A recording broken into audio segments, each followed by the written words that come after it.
एक गांव में चांद और सीता नाम के पति पत्नी रहा करते थे।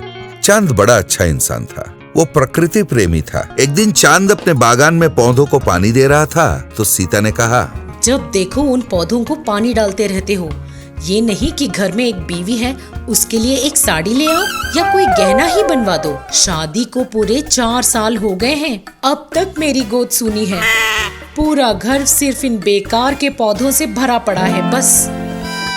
सीता चिल्लाती रही पर उसे अनसुनी करके चांद पानी देता रहा। कानों में क्या रुई ठूस रखी है, कुछ बोलते क्यों नहीं? अजी आपसे ही बोल रही हूँ। क्या हुआ? सुना नहीं? अरे इतने देर से भोपू की तरह चिल्ला रही थी। अच्छा फसल के पैसे आ जाए तो तुझे जो चाहिए खरीद लेना। ये कहकर चांद अपने काम में लग गया। इतने में एक सन्यासी एक झोला लटकाए हुए उनके दरवाजे पर पहुंचा। माते, बहुत दूर चलता हुआ आया, थोड़ा खाने को कुछ दोगी? अरे जाओ जाओ, खाना वाना कुछ नहीं है, भागो यहाँ से। उसने सन्यासी को धुतकार दिया और घर के अंदर चली गई। फिर एक बैग साथ लेकर वो बाहर आके बोली, घर में सब्जी तरकारी नहीं है, पास के गांव में 1 रुपए सस्ती में बिक रही है, जाकर ले आती हूँ। सीता निकल पड़ी। उसके जाने के बाद चांद उस सन्यासी के पास पहुंचा जो थका हारा एक पेड़ के पास बैठा हुआ था। उसने उसे नमस्कार करके कहा, नमस्ते स्वामी जी, आप कौन है? मैं देश भ्रमण कर रहा हूँ, कल से कुछ खाया नहीं, थक गया था तो यहाँ बैठ गया। आप हमारे घर पधारिए ना, मैं आपको खाना खिलाता हूँ। फिर उस सन्यासी को साथ लेकर वो घर पहुंचा, खुद खाना परोसकर उन्हें खाना खिलाया। खाना उन्होंने आधा खाया ही था, इतने में सीता वापस घर आ पहुंची। उसने कहा, हाय राम, सारा बनाया खाना उस भिखारी को खिला रहे हो। आज तुम्हें खाना नहीं मिलेगा, मैं भी देखती हूँ क्या खाते हो आज। अरे घर आए मेहमान से ऐसे बर्ताव करते हैं क्या? ये क्या तुम्हारे रिश्तेदार लगता है? ओए, तू फटाफट खा और निकल यहाँ से। उसने मुंहफट जवाब दिया और अंदर चली गई। सन्यासी ने भी बचा हुआ खाना छोड़ दिया और खड़ा हो गया। स्वामी जी रुक जाइए। चंद्रा ने उन्हें रोकने की कोशिश की पर वो नहीं रुके, वहां से चले गए। जहां वो बैठे हुए थे, कुछ देर बाद सीता आके उस जगह को झाड़ू मारने लगी। जहां सन्यासी बैठे हुए थे वहां पर उसे एक पत्ता दिखा। ये पत्ता कहाँ से आया? वो भिखारी अपने झोली में क्या पत्ते लेकर घूम रहा है? जरा देखूं तो। वो उस पत्ते को फेंकने लगी तो उसे दिखा कि पत्ते पर कुछ लिखा हुआ था। इस पे तो कुछ लिखा हुआ है। फिर उसने उस लिखाई को पढ़ी। चलो जाने दो। उसे कुछ समझ में नहीं आया। उसने पत्ते को जमीन पर फेंक दिया और झाड़ू मारने लगी। जैसे ही झाड़ू उस पत्ते को लगी, झाड़ू सोने में बदल गई। ये देखकर सीता के होश उड़ गए।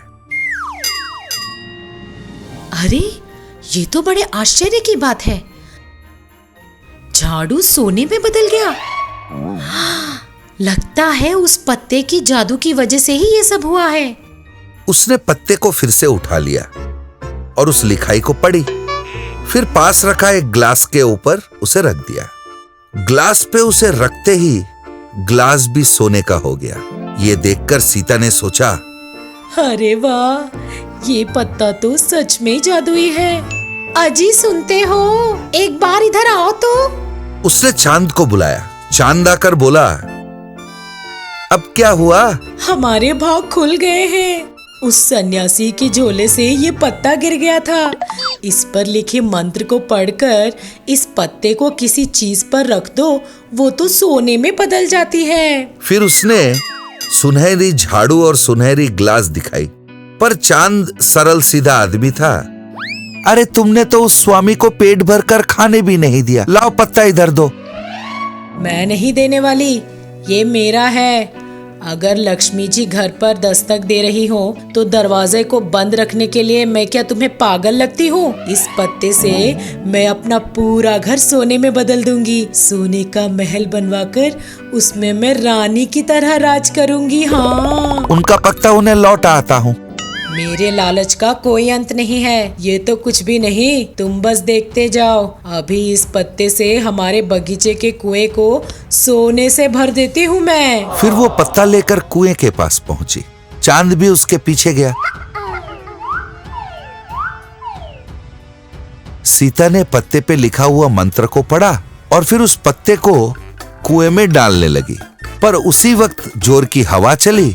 वो पत्ता उड़कर सीता के आधे चेहरे को और बदन को छूकर हवा में कहीं उड़ के जाके गिर गई। बस सीता का आधा चेहरा और आधी बदन सोने में बदल गई। वो हिल नहीं पा रही थी। तो उसे देखकर चांद ने कहा, मजा आया, अब आधा शरीर काटो और बेच आओ। मुझे सोना वोना कुछ नहीं चाहिए, मुझे सबक मिल गया है। मुझे फिर से पहले जैसा बना दो ना। अब यहीं खड़े रहो, ढूंढता हूँ स्वामी जी को, फिर पता करता हूँ क्या करना है। उसने स्वामी जी को ढूंढ निकाला, उनसे एक और मंत्र लिखा हुआ पत्ता ले आया। फिर उस पत्ते पे लिखी मंत्र को पढ़ा और सीता के बदन से उसे छुआते ही सीता फिर इंसान बन गई। बहुत बहुत धन्यवाद भगवान, फिर कभी मैं लालच नहीं करूंगी। सीता ने प्रतिज्ञा कर ली। एक किसान और एक भूत। चंदू नाम का एक किसान रहता था। वो बड़ा भला आदमी था, बड़ा भोला भी था। एक दिन वो सब्जियां बेच रहा था। सब्जी ले लो, सब्जी, टमाटर ले लो, बैगन ले लो, मूली ले लो, आलू ले लो। अरे ओ सब्जी वाले, इधर आओ। हाँ हाँ, आ रहा हूँ बाबू। अच्छा बताओ, भिंडी कैसे दे रहे हो? ये पूछते पूछते वो एक एक भिंडी को तोड़ने लगा और नीचे गिराने लगा। भिंडी 70 रुपए का बाबू। अरे बाप रे, 70 रुपए? अच्छा तुरई कितने में दे रहे हो? ये कहते हुए वो तुरई भी तोड़ के नीचे गिराने लगा। बाबू तुरई तो 100 रुपए का है। अरे बाप रे, ये 100 का नहीं चाहिए भैया। अच्छा बताओ टमाटर कैसे दे रहे हो? बाबूजी टमाटर 50 का किलो बिक रहा है। अरे ये तो थोड़ा सस्ता है, पर मैं नहीं ले सकता, मेरी बीवी की पथरियां हैं। तुम एक काम करो, एक 5 रुपए के धनिया दे दो। हाँ हाँ ठीक है बाबू, धनिया ही ले लो। ये कहकर चंदू थोड़ा आगे निकल गया। चंदू के आगे निकल जाने के बाद सुभाष ने जो सब्जियां नीचे गिरा दी थी उनको समेट लिया और अपने घर के अंदर चला गया। उस दिन अपनी सब्जियां सारे बेचकर चंदू शाम तक अपना घर पहुंचा। वो सो रहा था, उसे एक सपना दिखा। सपने में उसे एक भूत दिखा। मैं रानी हूँ। एक तांत्रिक ने मुझे अपने मंत्र शक्ति से एक शीशे में बंद करके तुम्हारे खेत के पीपल के पेड़ के नीचे गाड़ दिया था। उस शीशे को बाहर निकालो, मैं तुम्हारी मदद करके तुम्हारे हर कष्ट को दूर कर दूंगी। यही सपना चंदू को हर रोज नींद में आने लगा। पहले 2-3 दिन तो चंदू इसे अनदेखा कर गया, पर चौथी दिन सुबह सुबह उसने सोचा, अरे हर रात एक ही सपना क्यों आ रहा है? शायद इस सपने में कोई सच्चाई हो। जो भी हो उस पीपल के पेड़ के नीचे खोद के देखना पड़ेगा। अगर सच हुआ तो सारे दुख दूर हो जाएंगे, नहीं हुआ तो चलो थोड़ा जमीन ही खोद ली। ये सोचकर चंदू अपने खेत के उस पीपल के पेड़ के नीचे गया और वहां खोदकर उसने शीशी बाहर निकाली। शीशी का ढक्कन खोलते ही भूत फुर से बाहर निकल गया और वो चंदू को दिखी नहीं। चंदू सोचा, अरे शीशी तो है पर ये तो खाली बोतल है, शायद मेरा सपना झूठा था। ये सोचकर उसने बोतल को वहीं फेंक दिया और वहां से चला गया। उस दिन वो घर पहुंचा और अपना सब्जी का ठेला लेके वो सब्जी बेचने निकल रहा था। उसकी बीवी ने कहा, अजी सुनते हो, आज घर जरा जल्दी आना, साफ सफाई करनी है। हाँ हाँ आ जाऊंगा जल्दी ही। फिर वो सब्जी बेचने निकल पड़ा। ए सब्जी वाला सब्जी, तुरई ले लो, भिंडी ले लो, बैगन ले लो, आलू ले लो, कैबेज ले लो, गोभी ले लो, सब्जी, सब्जी वाला सब्जी। सुभाष ने फिर उसे देखा। उसने सोचा, आ रहा है मेरा बकरा। उसने चंदू को पुकारा। हाँ बाबूजी आ रहा हूँ। चंदू अपना ठेला लेके उसके पास चला गया। हाँ भाई, कैसी चल रही है तुम्हारी बिक्री? अरे साहब, धंधा मंदा है। क्यों नहीं होगा, सारी बासी सब्जियां जो बेच रहे हो। ये कहते हुए वो एक एक सब्जी लेके नीचे गिराता गया और हर बार वो अदृश्य भूत उसे मारती गई। अरे सब्जी वाले, मार क्यों रहा है? बाबू, मैंने कहा मारा, आप कहाँ खड़े और मैं कहाँ खड़ा हूँ? ओ, तो तूने नहीं मारा, शायद कुछ और था, उसने सोचा और सब्जी देखने के आड़े में सब्जियां नीचे गिराता गया और वो भूत बिना रुके उसे मारे जा रही थी। इधर सुभाष, ऐ, ऐ, ऐ, अरे अरे कौन मार रहा है? अब तक चंदू को ठक्कर जो सब्जियां लिए थे ना, उसके पैसे दे दे। चौंक कर सुभाष इधर उधर देखने लगा, पर उसे कोई दिखा नहीं। मैंने दूंगा। नहीं देगा। और वो मारे जा रही थी। अरे बाप रे, ओ, आ, ऊ, आ, देगा, दे देता हूँ, मुझे छोड़, दे देता हूँ। अच्छा चंदू, इसके पहले कई बार मैंने अच्छी सब्जियों को बासी बताकर उन्हें नीचे गिराकर तुम्हारे जाने के बाद उन्हें समेट लेता था। मुझे माफ कर दो, ये लो तुम्हारे पैसे। ये कहकर उसने चंदू को पैसे दे दिए, पर बेचारा चंदू को समझ में नहीं आ रहा था कि हो क्या रहा है। उसने पैसे लिए और उल्टे पांव अपने घर की तरफ निकल पड़ा। वो मनी मन सोच रहा था, आज जल्दी जाने को कहा है, पूरा घर में साफ सफाई करना है।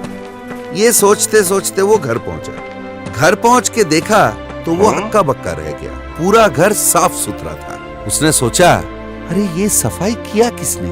मेरी बीवी ने किया है क्या? ये सोचकर वो चुप रह गया। रात को खाना वाना खाके वो सो गया। उस दिन रात उसे फिर से सपना आया। मुझे उस शीशे से बाहर निकलने के लिए धन्यवाद। मैंने ही तुम्हारा घर साफ करके सुब्बैया से तुम्हारे पैसे दिलवाए। चंदू नींद से अचानक जाग गया। अरे सचमुच ये सब किसी भूत ने किया है। मेरे सारे कष्ट भी दूर कर दिए उसने। ये सोचकर बड़ा खुश होकर वो फिर से सो गया।